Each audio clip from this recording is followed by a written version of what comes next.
Hello guys, so good morning. Ito meron tayo dito ang Acer laptop. So this is an Acer Aspire 4752G. Ayan. So yung main problem niya ay yung keyboard. Some of the keys are not working or functional. So that's why bumili na lang tayo ng replacement. Ayan, and kararating pa lang. Nag-unboxing na tayo. Then ito, i-try na natin. Ayan. Ayun mo to. Nako naman. Uy, na ano agad. Yun, sumabit lang sa ano natin eh. Ayun, ayun. Alright, so buti na lang, ibalik natin. Kung hindi, i-return natin to. Alright, so yan, tingnan natin. Kung tama ba, pareho ba sila. Ayan, so sa tingin ko, okay naman. Sa likod niya, ayan. So, okay naman siya guys. So, ayan. Ito yung luma. At ito yung bago. I-connect na natin siya. Yan. So, ganyan lang. So, ang ganda kapag mga ganito mga lumang mga laptop kasi nakapatong lang yan. Nakaano lang yan dyan. Nakaipit lang yan. Nakalock lang yan. Unless, yung iba as in totally, bubungkalin mo pa. Then, yun. Medyo mahirap. Ito, napakadali lang. Ito, then, press down mo lang. Then, lock. Ayan, Tapos na agad. So, yan. Pwede ka nang maningil ng 100 pesos nito. Diba? Yun. Maangat talaga siya, guys. Sana hindi magka-problema to. Power on. Sige, tingnan natin kung functional ba. Dito natin mapuprove kung okay ba yung nabili natin. Kung okay ba yung pinadala ni supplier natin. So, shout out to you, Sir Jun Ray. Ayan, ito na yung update sa pinadala ng supplier natin. Alright. Sige. Test muna natin kung okay na ba to. Itong laptop na to, medyo matagal na to. Yan, The Legend na to, pinalitan na natin siya ng battery. Then ano pa yung problema nito? Ito, angat na to, inayos na natin to, binalik lang sa atin kasi nagka-problema naman yung kanyang keyboard. So syempre, matagal na din ginagamit to for almost 11 years I think. So ganun na katagal ginagamit yung laptop na to. So The Legend na din.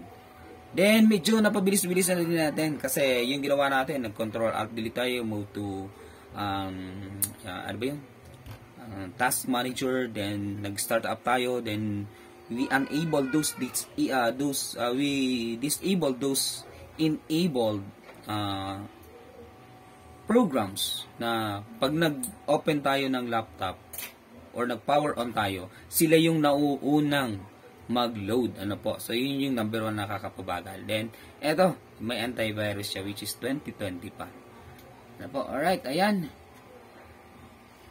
Sige, open na nga tayo ng Microsoft Office. Double click. So, yung Microsoft Office niya, guys, ay Office 2010. So, usually kapag mga ganitong operating system, 2010 talaga. Then, activation failed na din siya. Pwede na itong i-KMS. Try nga natin. Kahit activation failed, ito ang kagandahan sa Microsoft Office 10. Office 10, kahit activation failed na siya, magagamit mo pa din siya. So, 1, 2, 3. Tingnan natin kung functional ba siya lahat.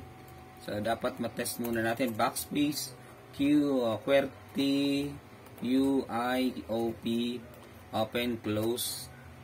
Then, yan. That's it. A, S, T, F. GHJKL, enter, XCVBNN, open bracket, comma, period, slash, shift. Try natin kung gumana ba yung shift. Ayun, gumagana sa kabilang shift. Control S nga tayo, Control S. Ayun, gumagana naman yung Control S niya. Backspace nga tayo. Sa kabila naman, Control P. Ayun, gumagana din.